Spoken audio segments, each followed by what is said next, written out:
Boom boom అంటూ రాష్ట్రాన్ని పట్టిన నకిలీ మద్యం భూతాన్ని వదిలించాలంటూ ఏపీలో జగన్ ప్రభుత్వం అమ్ముతున్న మద్యం ఎంత హానికరమో బట్టబయలు చేశారు గుంటూరు లోక్సభ టీడీపీ అభ్యర్థి పెమ్మసాని చంద్రశేఖర్. గత ఎన్నికల ముందు మద్య నిషేధం చేస్తారని హామీ ఇచ్చిన జగన్ మాట తప్పి పాపులర్ బ్రాండ్లను నిషేధించారు. సర్కార్ ఆధ్వర్యంలోనే వైన్ షాపులు ప్రారంభించి దేశంలో ఎక్కడా చూడని కొత్త బ్రాండ్లతో జనం జేబులు ఖాళీ చేసి ఆరోగ్యం పాడు చేశారు.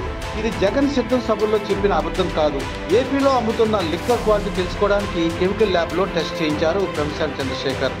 బెంజోక్వినోన్, వోల్కమిన్, స్కోపరాన్, పైరోడలాల్ ఈ 4 కూడా మనిషికి హానికరమైనటువంటివి. వోల్కరిన్ అయితే అది గనక ఎక్కువైతే అది సైనైడ్గా మారి ప్రాణాలను తీస్తుంది. స్కోపరోన్ అనేది ఎక్కువ తాగితే కళ్ళు పోతాయి. పైరోడలాల్ కానీ బెంజోక్వినోన్ కానీ ఎక్కువ తాగితే నరాల బలహీనత చెందుతుంది.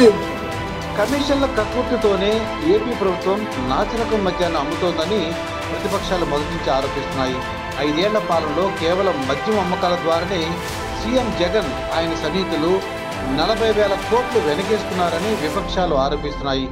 లిక్కర్ రేట్లు 3-4 రెట్లు పెంచేసి జనం జేబులు ఖాళీ చేయడంతో పాటు వారి ఆరోగ్యాలను సర్వనాశనం చేశారని ల్యాబ్ టెస్టులు నిరూపిస్తున్నాయి. నాసిరకం సరుకుతో ప్రజలకు చుక్కలు చూపిస్తున్న దుర్మార్గాన్ని ఒక్కొక్కటిగా ప్రజల కళ్లకు కట్టారు.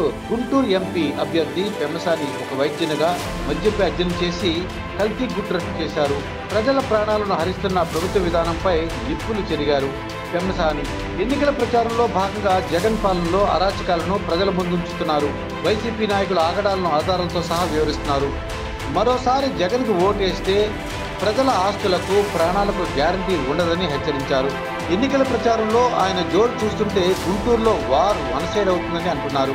ఓవరాల్ గా పెమ్మసాని గెలుపు విషయంలో వన్ సైడ్ విక్టరీ అని, మెజార్టీ 1,00,000 దాటుతుందా అది 2కు వెళుతుందా అన్న చర్చలు టీడీపీలో, ఇటు ఆ మెజార్టీని ఎంతకు తగ్గిస్తామన్న టాక్ వైసీపీలో నడుస్తోంది.